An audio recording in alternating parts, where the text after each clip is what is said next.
Você não consegue mudar sozinho. A gente tenta, mas continua preso. Mas e se não depender de você? E se tudo já tivesse mudado há muito tempo? Jesus veio para transformar. Ele tocou, curou, restaurou. Mas ele foi além. Na cruz, ele pagou o preço. Carregou a culpa, a dor, o pecado. Levou sobre si aquilo que nos prendia, aquilo que a gente não conseguia vencer. Parecia o fim, mas não era o fim. A morte não venceu. A cruz não foi o fim da história. Ele venceu a morte. Agora existe um novo caminho, uma nova chance, uma nova vida.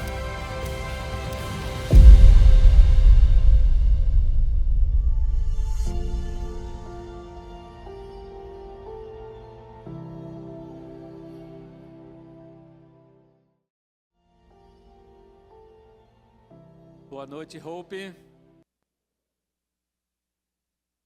Sejam todos bem-vindos para essa noite maravilhosa, celebração do nosso Salvador, Jesus Cristo. Nós já estamos em um novo mês, abril, e esse mês o tema, como você viu, Jesus mudou tudo. Que bom, né? O mundo é contado, né, a partir de Jesus, ou antes e depois de Jesus, né? O mundo inteiro, mesmo que algumas nações não queiram isso, né? Porque tem algumas nações que não conhecem Jesus, não reconhecem Ele, né? Mas o cristianismo influenciou tanto o mundo, que o mundo começou a ser contado novamente a partir de Jesus. O mundo inteiro mudou, o mundo inteiro. As culturas que vão conhecendo a Jesus mudam. Nós mudamos. Os nossos corações mudam, nossas mentes mudam, nossos comportamentos mudam. Realmente, quem conhece a Jesus muda. É impossível continuar sendo a mesma pessoa alguém que conheceu a Jesus. Impossível. E nessa noite nós vamos falar então de um tema, né? Esse Jesus mudou tudo é o tema do mês. Cada domingo nós estabelecemos um tema para o domingo. E hoje o tema, o que muda, né? Afinal de contas, né? O que muda depois de Cristo? O que muda depois de Cristo? Então esse é o assunto, e eu quero fazer um paralelo com a Páscoa judaica, porque a Páscoa não é cristã. A Páscoa não é cristã. O que é cristão é a ceia do Senhor. A Páscoa é judaica. Mas há um paralelo muito grande, porque na verdade Jesus é o cumprimento de todas as promessas, olha só, de todas as promessas do Antigo Testamento. Até a Páscoa nos mostra o que Deus faria com o mundo inteiro. A Páscoa é o que Deus fez com o povo de Israel. Jesus é o que Deus fez com toda a humanidade. Então é simbólico para nós a Páscoa. Nós não comemoramos a Páscoa judaica da forma que eles comemoram. Nós lembramos desse dia porque foi num dia, né, de sexta-feira que Jesus morreu na cruz do Calvário. E Jesus ressuscitou ao terceiro dia, que era a Páscoa judaica. Então, é claro que isso está totalmente ligado a nós, a nossa vida, ao nosso conhecimento. Eu quero ler 2 versículos com vocês, se você puder abrir a sua Bíblia. O primeiro está no Evangelho que escreveu o apóstolo João. E ele diz assim no capítulo 1, versículo 29. Mas esse João aqui, ele escreveu, mas o João que está falando não é o João apóstolo, é o João Batista, o João que batizava. João Batista diz: no dia seguinte, João viu Jesus caminhando em sua direção. Jesus estava indo na direção de João Batista e disse: vejam, é o Cordeiro de Deus que tira o pecado do mundo. Olha o impacto que Jesus está fazendo ao mundo. E o segundo texto, acredito que vai estar aqui também, né? Em 1 Coríntios capítulo 5, versículo 7. Paulo agora diz: livrem-se do fermento velho, para que sejam nova massa, ou massa nova, sem fermento, o que de fato são. Cristo, nosso Cordeiro Pascal, foi sacrificado. Então, os dois textos fazem nos lembrar da Páscoa judaica. Os dois textos, tanto João Batista como o apóstolo Paulo, nos remete, ou levava aqueles irmãos cristãos agora, para um acontecimento muito tempo atrás, que o povo judeu nunca esqueceu. Isso é importante saber. O povo judeu nunca esqueceu a Páscoa, porque lá no capítulo 12 do livro do Êxodo, quando o povo ainda estava no Egito, então Deus declara que vai trazer a última praga, ou a 10ª praga sobre o Egito. E para que o povo de Deus fosse liberto, livre, eles precisavam pegar um cordeiro, matá-lo, um cordeiro por cada família. Matar o cordeiro, pegar o sangue do cordeiro, para passar na porta, em volta da porta, né? Na entrada da casa. Tinha que pegar o sangue e passar em toda a entrada da porta. Porque quando naquela meia-noite viesse o destruidor, ou a morte ia passar na casa, em cada casa do Egito, a morte ia passar. E se não houvesse ali o sangue, quem estivesse na casa, o primogênito, morreria. Olha que coisa impressionante, né? Um povo que estava preso no Egito, escravizado, que tinha como senhor Faraó, que não podia servir a Deus, queria ser liberto, queria sair daquele lugar, queria uma nova vida, não queria mais ser escravos. Então o próprio Deus, vendo que os homens eram incapazes de sair dali, que estavam limitados, o próprio Deus entrou com ação. O próprio Deus instruiu as pessoas a como sair do Egito, a como se livrar da escravidão. Então veja que o elemento central da Páscoa, para o início da Páscoa, é o cordeiro morto.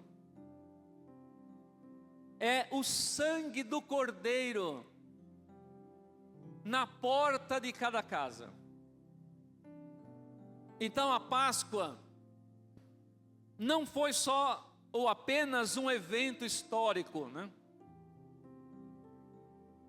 não foi só um evento histórico, foi um divisor de águas para um povo.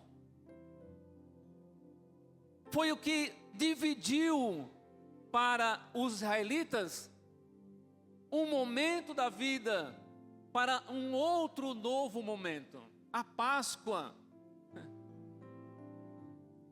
se tornou algo extremamente importante para o judeu. É considerada a festa mais importante para o judeu, porque todo ano eles lembram da Páscoa como estatuto, como Deus disse, vocês nunca vão esquecer isso aqui. Porque como eles esqueceriam, né, o que Deus fez por eles? Não poderiam esquecer do que Deus fez por eles, de onde Deus tirou eles. Jamais poderiam esquecer. Então deveria ser lembrada e se tornou um estatuto perpétuo para o povo. Era uma demonstração de gratidão a tudo que Deus fez. Era a transmissão de fé. Os mais velhos tinham que ensinar os mais novos, tinham que ensinar as crianças, porque eles não viveram aquele momento, mas eles precisavam ter fé naquilo que Deus fez. Isso precisava ser de geração em geração, tanto que já fazem quantos, quer ver?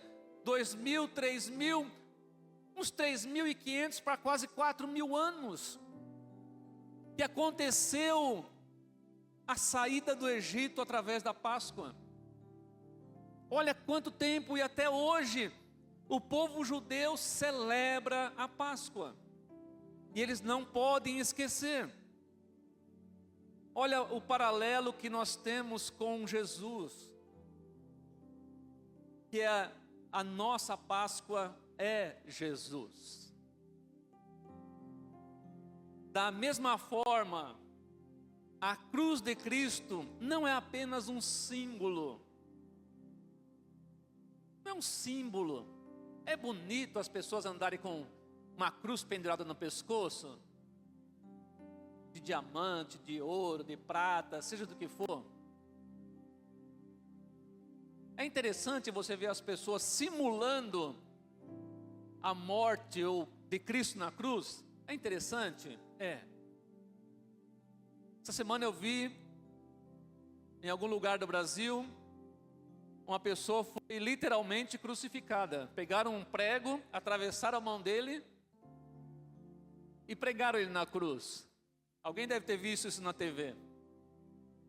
Literalmente pregaram o camarada na cruz, numa encenação. Mas a questão não está no prego. A questão não está você ficar pendurado numa cruz e fazer de conta que você é Jesus. A questão não está você carregar um símbolo, né, pendurado no pescoço. Ontem mesmo eu vi um rapaz com 3 cruzes penduradas no pescoço, brilhando assim, né? Deu vontade de falar para ele assim: você sabe o que significa isso aí? Mas eu sei que ele não ia saber responder. Mas parece bonito, né? Mas a cruz não é um símbolo. Do mesmo jeito que aconteceu lá na Páscoa judaica, israelita, né? A cruz é a transformação completa. É a transformação completa de uma vida que crê. Então, se você anda com a cruz no pescoço aí, a tua vida não vai mudar nunca, se ela for só um símbolo. Não muda nada. O que muda é você crer em Jesus. Pense comigo. Eu não sei, não há relato bíblico disso. Mas se naquela época, quando a ordem chegou e falou: olha, mate um cordeiro, Fernando, para você e sua família. Põe o sangue na porta e nada de mal vai acontecer com você. Aí o Fernando, que nada. Isso não vai acontecer. Não há relato bíblico. Mas pode ter havido pessoas que não acreditaram nisso. Que diferença vai fazer passar um sangue numa porta? Naquela noite foi terrível, queridos, porque morreu muita gente. O Egito foi assolado pela morte. Muitas pessoas que duvidaram morreram, porque não creram naquilo que Deus falou para fazer. Hoje você fala para a pessoa, você precisa crer em Jesus. Sabe o que ela fala? Por quê? Faço mal a ninguém. Nunca roubei, nunca matei, nunca fiz nada, não fumo, não bebo, não jogo na loteria. Ela te enche de desculpa, querendo se justificar, dizendo que ela é boazinha. Agora você acha que dentro daquele Egito, dentro da casa dos israelitas, os próprios israelitas, você acha que era bonzinho alguém que estava lá dentro? Você acha que alguém lá dentro era bonzinho? É tão maravilhoso isso, irmãos, porque Deus, na hora de matar ou não, de salvar ou não, Deus não olhou para as pessoas, Deus olhou para o sangue. Deus olhou para o sangue que estava nas portas. Ele não olhou para dentro para ver se aquela pessoa era boazinha. Ele olhou para o sangue. Na nova aliança que Jesus falou, no meu sangue, não é isso? A ceia do Senhor, nós vamos participar daqui a pouco. Essa é a nossa Páscoa. A ceia do Senhor é para os cristãos. A Páscoa é para o judeu. A nova aliança em Cristo é o Cordeiro que foi morto e o sangue que nos purifica de todo pecado. Quando Jesus voltar, Ele não vai olhar se a pessoa, de que nação ela é, se ela é branca, se ela é preta, se ela é amarela, se ela é índia, se ela é americana, que ela seja de onde for. Jesus não vai olhar isso. Jesus vai ver se o sangue dele está no teu coração.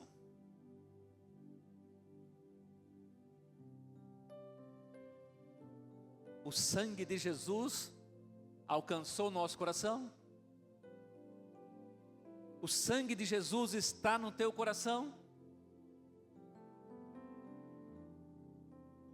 Então, o que muda? O que muda depois de Cristo? Primeiro, muda o nosso destino. O que muda na vida de uma pessoa que crê em Jesus?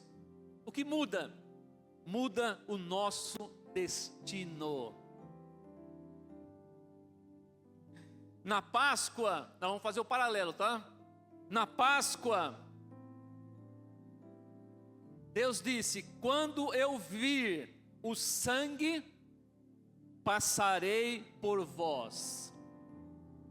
Quando o Espírito passava nas casas e via o sangue, ele não fazia nenhum mal. A morte era certa. Sem o sangue, a morte era certa. Páscoa significa pesar. A palavra hebraica pesar, que é poupar, passar por cima. Então, se o sangue estava aqui, quando vinha, desviava. Nessa casa não, tem o sangue do Cordeiro. Então o pesar a Páscoa. Então a morte era certa, o juízo viria sobre todas as casas. Todas as casas. Se não tiver o sangue do Cordeiro, a morte vai entrar. Mas o sangue na porta mudou o destino delas. E em Cristo? Sem Cristo, estávamos condenados. Sem o sangue de Cristo, estamos condenados. Mas agora, em Cristo, o que muda? A salvação para aqueles que creem no sangue poderoso de Jesus. O sangue de Jesus foi derramado na cruz para mudar o destino daqueles que nele crê. E Paulo fala: nenhuma condenação há para os que estão em Cristo Jesus. Então, se a pessoa está em Cristo Jesus, o que muda? Não há mais condenação. O destino dessa pessoa não é ser mais condenada. Não há mais condenação. Depois de Cristo, você não caminha mais para a morte. Você caminha para a vida eterna. Essa é a nossa Páscoa. Esse é o nosso Cordeiro Pascal, Jesus. Segundo, depois de Cristo, o que muda? O que muda na vida dessa pessoa? O que muda na nossa vida? Muda o nosso Senhor. Quem era o Senhor do Egito? Faraó. Quem era o Senhor dos israelitas? Faraó. Mesmo que o Senhor era Deus, mas eles estavam controlados por Faraó. Havia um controle rigoroso sobre os hebreus, os israelitas. Eles não tinham liberdade. Eles pertenciam ao Egito. Bem que eles queriam sair de lá. Mas como sair dali? Sem Deus. Como sair do Egito, né? Então, e em Cristo? O que muda? Muda que o pecado não governa mais o nosso coração. O Senhor de muitas pessoas, sabe o que é? O pecado. As pessoas são controladas pelo prazer. São extremamente controladas pelo prazer, pelo pecado. E o pecado é o senhor dessa pessoa. Ela governa essa pessoa. Tanto é que o cara pode ser rico, milionário, ele pode ser um rei, ele pode ser a autoridade máxima de um país, o presidente de uma nação, ele pode ser o que for. Se Jesus não for o Senhor dele, ele é governado pelo pecado. Então o que muda? Muda que um novo Senhor, depois de Cristo, o que muda na nossa vida? Um novo Senhor assume o controle da nossa vida. Quem assume o controle da nossa vida é o próprio Jesus. Paulo falou assim: não vivo mais eu, mas Cristo vive em mim. O controle da minha vida está com Cristo. Aleluia. O meu Senhor é Cristo. E isso não significa que nós não vamos pecar mais. Mas nós não pecamos deliberadamente. O cristão não vive mais na prática do pecado, não tem prazer no pecado. O cristão odeia o pecado, porque o pecado escravizou ele durante muito tempo. Como o povo que saiu do Egito, eles nunca mais, o próprio Deus falou assim: olha, vocês nunca mais vão ver a cara de Faraó. E nunca mais viram mesmo a cara de Faraó, porque eles estavam livres daquele tirano terrível. E em Cristo, o que muda? Jesus é o Senhor da nossa vida. Não é mais o pecado. E se eu pecar, olha como o Senhor tem poder sobre a minha vida. E se eu pecar, o apóstolo João diz: e o sangue de Jesus nos purifica de todo pecado. Aleluia. Mesmo hoje, se eu pecar, o meu Senhor me perdoa na hora, porque eu tenho consciência de que Ele é o meu Senhor, não é o pecado. Eu costumo dizer que o pecado para o cristão deve ser um acidente, não deve ser algo planejado, né? Pensado, executado, né? Porque até na justiça criminal, se você cometer um delito, é diferente se você cometer o delito no calor da emoção, do que você planejar aquilo. Então é muito diferente. Na justiça criminal, então o cristão não vive na prática do pecado, porque ele tem um outro Senhor. O pecado, Paulo diz, não terá domínio sobre vós. É Jesus. Faraó, você não tem mais domínio sobre os hebreus. É Deus que tem o controle do seu povo. Deus está controlando a sua vida ou não? É Jesus o Senhor da sua vida? Quem é o Senhor da sua vida? Terceiro, o que muda depois de Cristo? Muda o nosso propósito. Se não mudou o propósito da sua vida, é bem provável que Cristo ainda não é o seu Senhor.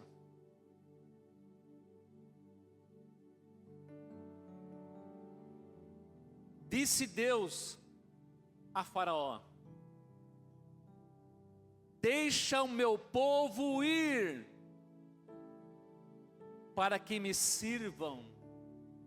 O povo estava querendo servir a Deus com liberdade. Mas como vai servir a Deus com liberdade se você não tem liberdade? As pragas do Egito vieram justamente para que Faraó libertasse o povo. E é claro que era a manifestação gloriosa de Deus, né?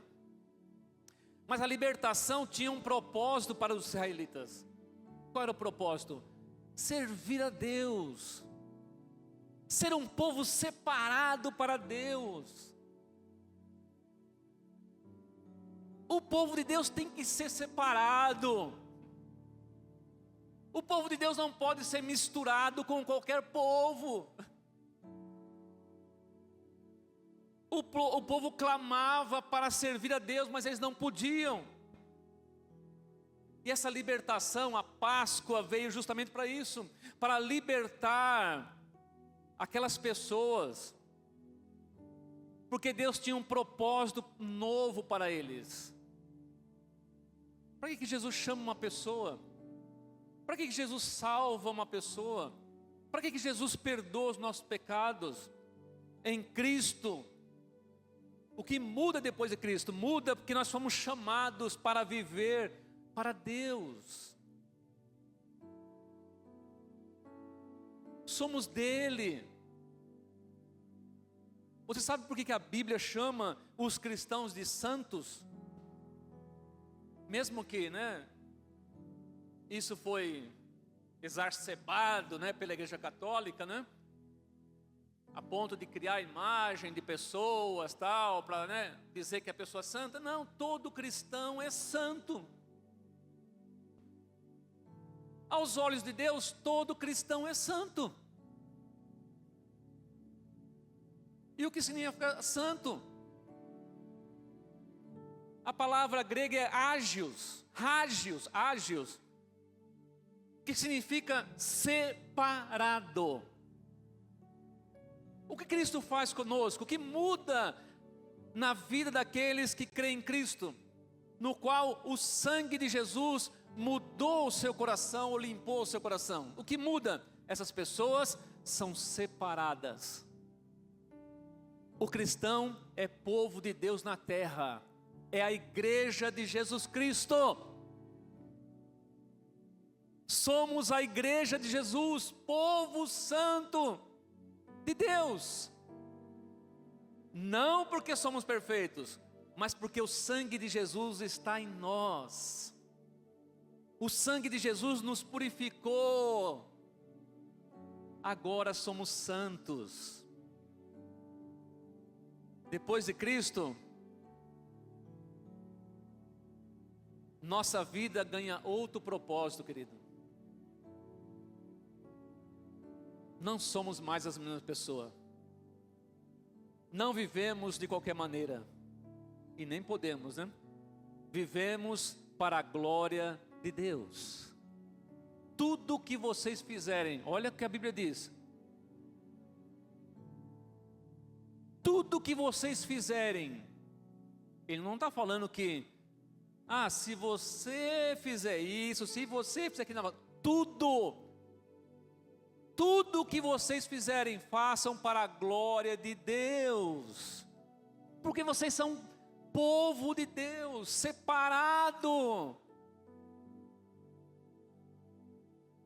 Quando os israelitas saíram do Egito, Deus falou: olha, vocês são um povo meu, santo, separados. Vocês não podem se misturar com os outros povos, não podem casar com os amorreus, com os jebuseus, vocês não podem casar com os moabitas, vocês não podem casar com os cananeus.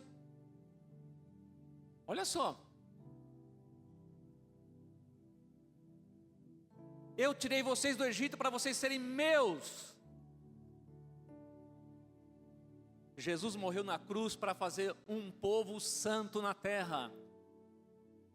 Seja essa pessoa de onde for agora, do Japão, da Austrália, nós temos um australiano aqui hoje, né? Olha lá, visitando hoje, na Austrália, seja na China. Tu devia ver uma reportagem daquelas pessoas que vivem lá no Alasca, que vivem totalmente diferente de nós, se vestem com peles lá para não passar frio, vive da pesca. Aí eu lembro, eu fiquei impressionado com essa imagem, irmãos. Eu lembro que assistindo lá no Discover, o pai e os filhos pescando. Quando eles acabaram a pesca, pegaram os peixes, os três dobraram o joelho e começaram a agradecer a Jesus pelo peixe. Eu falei: meu Deus do céu, olha o evangelho onde chegou. Olha que coisa maravilhosa. Lá no Ártico, as pessoas têm Jesus como seu Senhor, se ajoelharam com os peixes lá e agradeceram a Jesus pelos peixes. A igreja alcançou o mundo inteiro.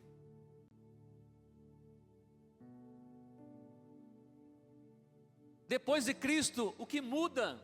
Tem mais, hein? Aguenta aí mais um pouquinho. Muda a nossa identidade. Depois da Páscoa, né? Antes da Páscoa, as pessoas se viam. Como elas se viam? Escravas. Escravas de Faraó. E depois da Páscoa, como elas se viam? povo de Deus. Eu não sou mais escravo de Faraó. Eu sou filho de Deus, eu sou povo de Deus agora. É assim que os israelitas pensavam e pensam até hoje.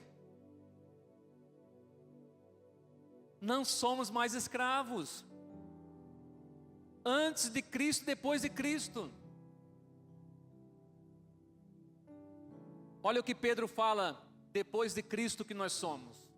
O apóstolo Pedro, ele diz assim: vós, porém, são povo escolhido, reino de sacerdotes, nação santa. Olha a identidade do cristão. Propriedade exclusiva de Deus. Assim vocês podem mostrar às pessoas, olha nosso comportamento, como é admirável aquele que os chamou das trevas para a sua maravilhosa luz. Jesus disse para os discípulos, né? Vocês são a luz do mundo. Que diferença de identidade, né? Deus olhava para nós antes e falava que nós estávamos em trevas. Agora, a Bíblia fala, ou Jesus diz, que nós não somos mais definidos pelo que o mundo pensa de nós. Mesmo que eles falem mal da gente, né? Apesar que tem muito crente que dá péssimo testemunho, né? A começar com pastores, né? Péssimo testemunho, né? Mas na visão de Deus, um cristão tem outra ou nova identidade. Você é luz do mundo. As pessoas têm que encontrar Jesus em você. E por último, depois de Cristo, o que muda na nossa vida? Muda o nosso caminho.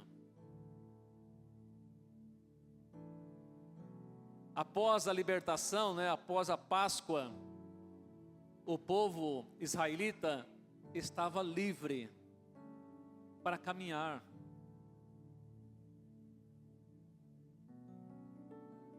E por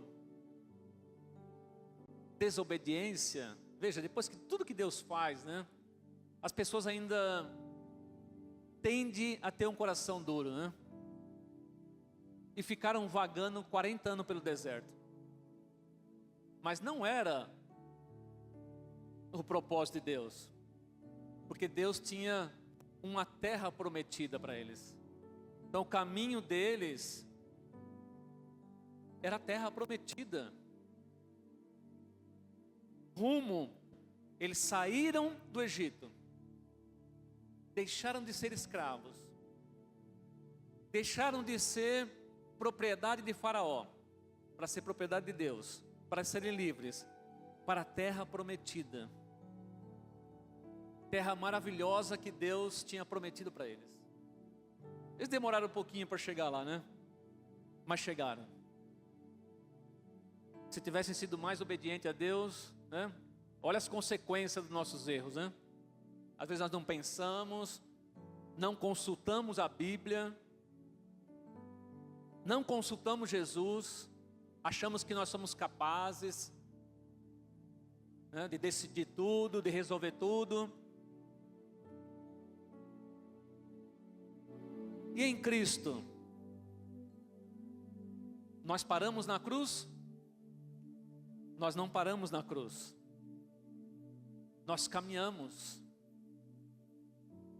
E o autor aos Hebreus diz assim: olhando para Jesus. Jesus está sempre nos guiando, irmãos, para nós chegarmos aonde? Chegarmos no céu, querido. Há um lugar, a Bíblia fala que há um lugar para o nosso descanso. O crente vai descansar. E só há um lugar que nós podemos descansar: o céu. O hebreu ia para a terra prometida, nós vamos para o céu.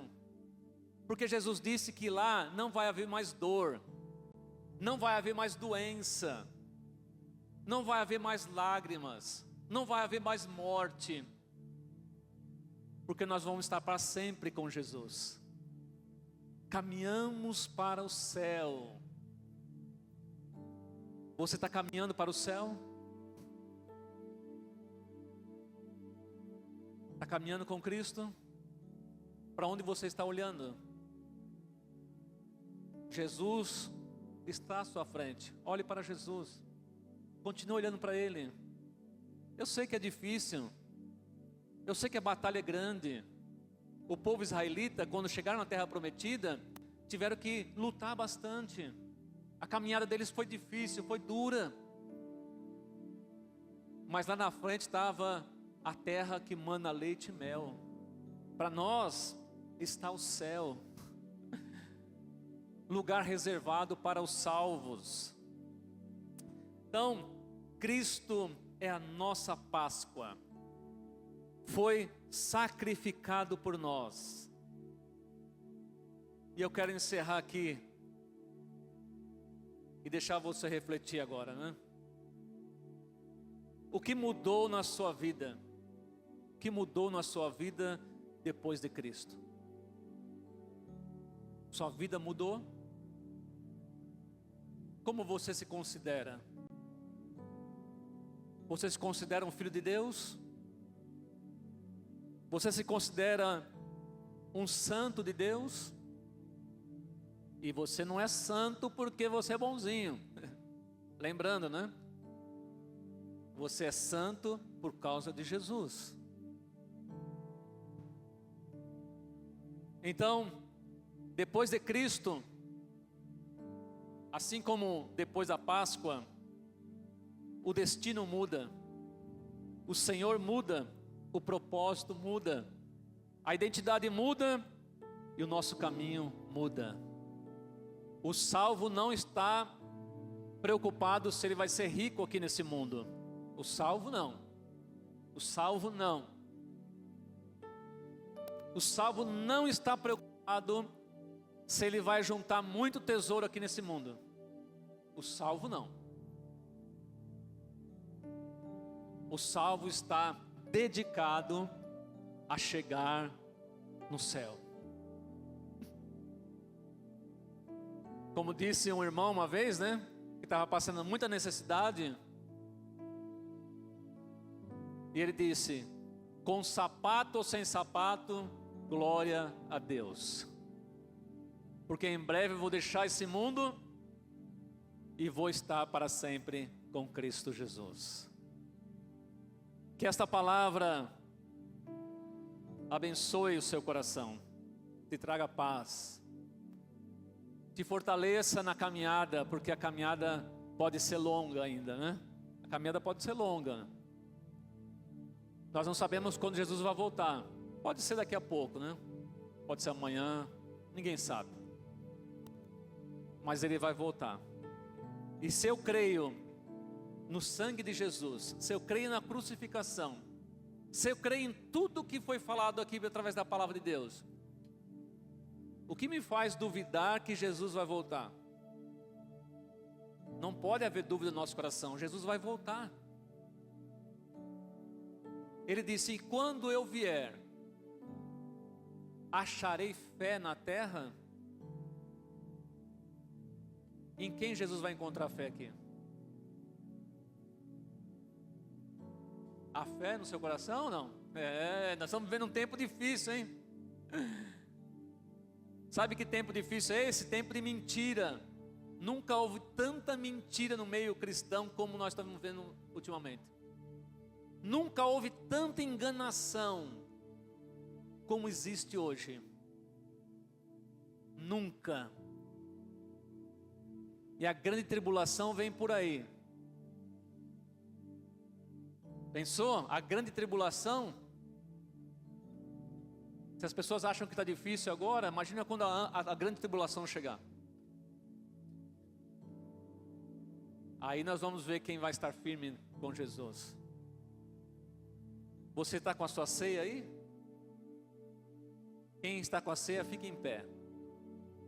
Quem vai participar da ceia? Se alguém ainda não pegou, levante a mão. Alguém não pegou a ceia? Porque tem uma... Cadê o pessoal que está distribuindo? Tem alguém? Quem pode ver lá?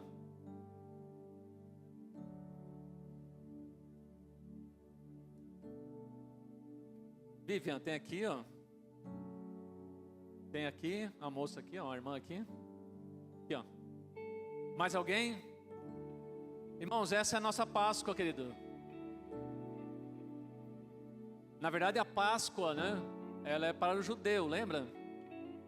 E quando Jesus celebrou a sua última Páscoa, o Seder de Páscoa, que era, né, a alimentação, o jantar do povo judeu, depois que Jesus participou lá, ele instituiu a ceia do Senhor. Então,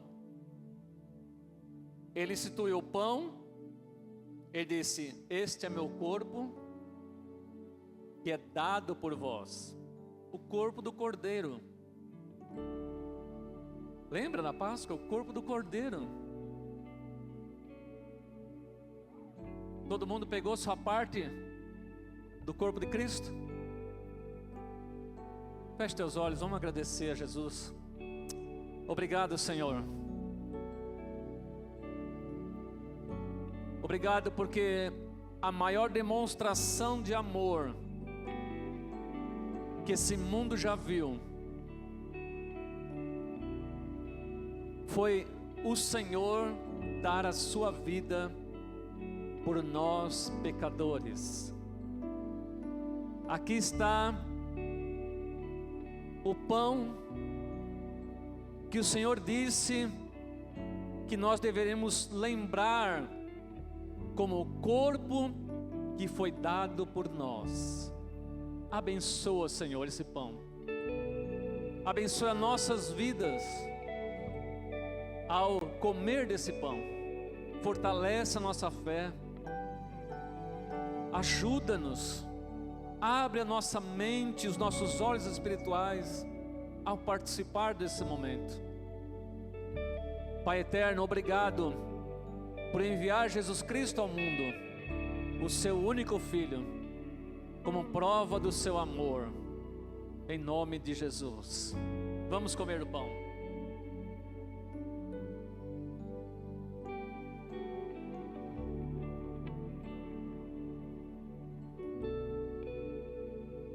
Também o cálice, né?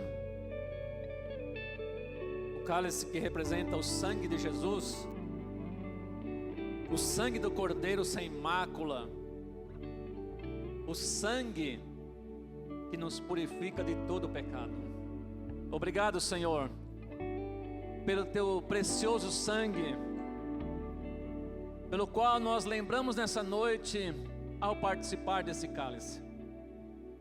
Sangue precioso, e foi com esse sangue que o Senhor nos comprou para ser teu para sempre.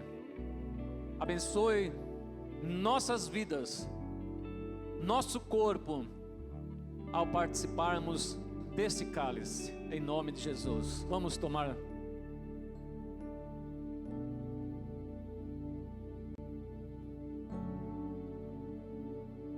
Irmãos queridos, Deus abençoe a todos. Uma alegria tê-los aqui nesta noite. Obrigado a todos aqueles que estão conosco pela primeira vez. Até o nosso irmão lá da Austrália que está conosco, né? Eu não sei o nome dele, daqui a pouco eu vou lá perguntar. Mas está conosco nessa noite. Glória a Deus pela sua vida. Homens, amanhã, homens sem amarras, hein? Aqui na Hope, às 20 horas. Vou esperar você aqui. E o texto, o tema que nós vamos estudar, o tema será a síndrome de Saul. Se alguém sabe, consegue imaginar o que é a síndrome de Saul, já venha preparado na sua mente, tá bom? Amanhã, às 20 horas aqui na Hope. Deus abençoe a todos. Uma semana maravilhosa em Cristo Jesus. Amém.